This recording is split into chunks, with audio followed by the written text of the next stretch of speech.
सिंहासन पर, जैसे यीशु भी जय पाकर बैठे पिता के सिंहासन पर।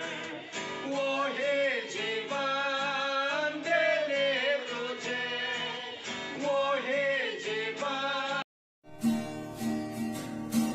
हे स्वर्ग पिता, तेरे नाम की स्तुति हो। हे जीवन दाता, तेरे सम्मुख आते हम। हे स्वर्ग पिता, तेरे नाम की स्तुति हो। हे जीवन दाता, तेरे सम्मुख आते हम।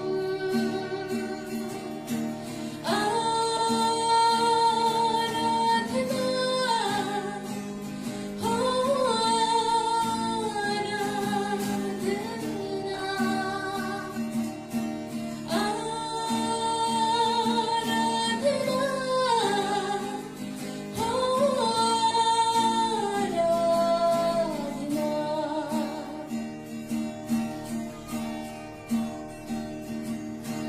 तेरे सिवा कोई नहीं, आराधना के हो। तेरे समान कोई नहीं, स्वर्ग में या पृथ्वी में। तेरे सिवा कोई नहीं, आराधना के हो। तेरे समान कोई नहीं, स्वर्ग में या पृथ्वी में। आराधना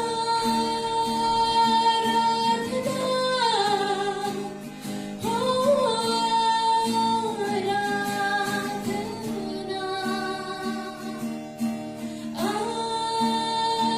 आराधना हो, आराधना। हे स्वर्ग पिता, तेरे नाम की स्तुति हो। हे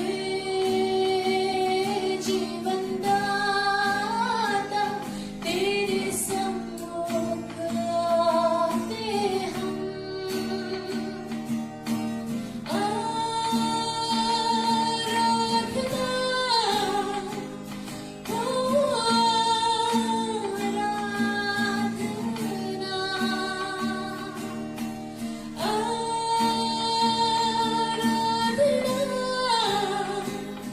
हो, आराधना।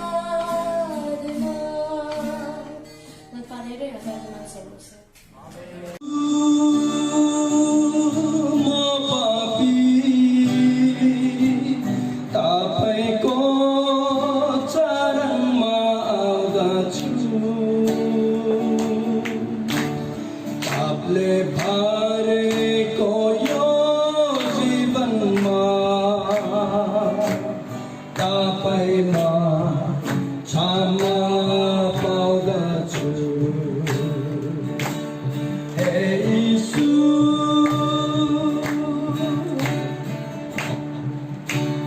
तेरे समयहरू पापैमा बिताए, आशिषित जीवन व्यर्थैमा गुमाए।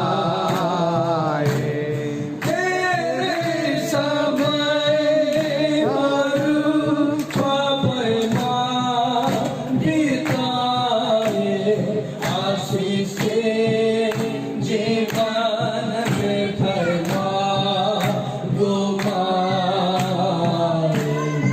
आशा रहित यो जीवनमा अन्धकार पूर्ण यो संसारमा आशा रहित यो जीवनमा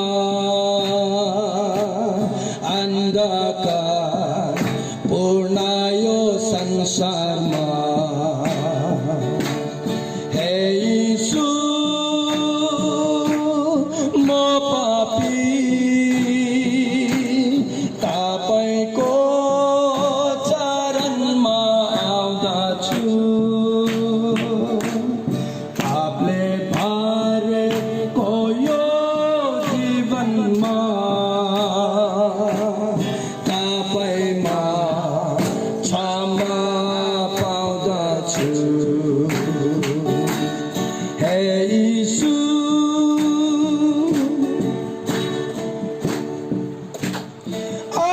अवर्णनीय प्रेममा गर्नुभयो मलाई धन्यवाद चढाउँछु प्रभुलाई अवर्णनीय प्रेममा गर्नुभयो मलाई धन्यवाद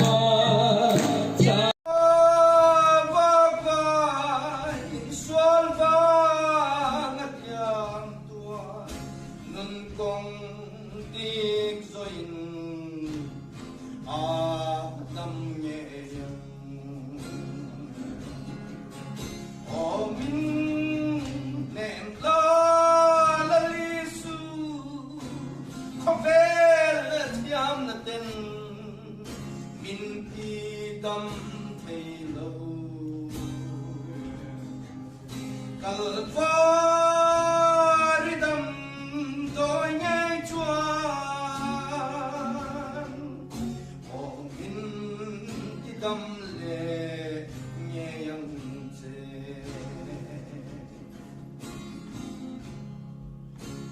Khóc vel nông chen Partlan na te hi Katan dam na an ting zo si lo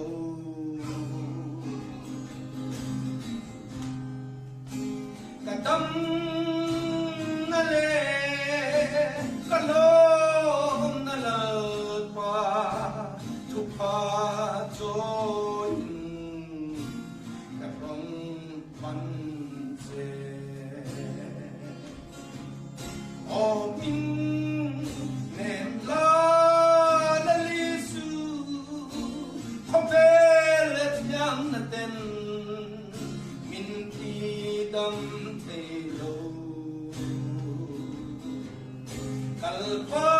Kalvaridam tôi nghe chuan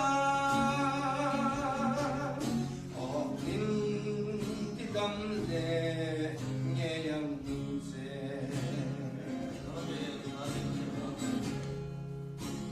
Leia yang apa in leng ma ila o chan dam tu nang in min om chuan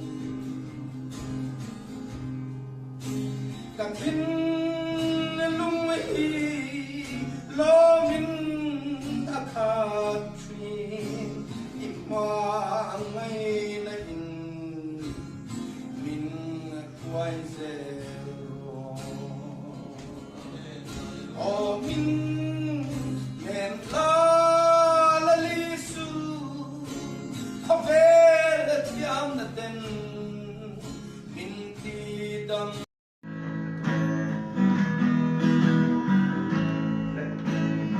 Follow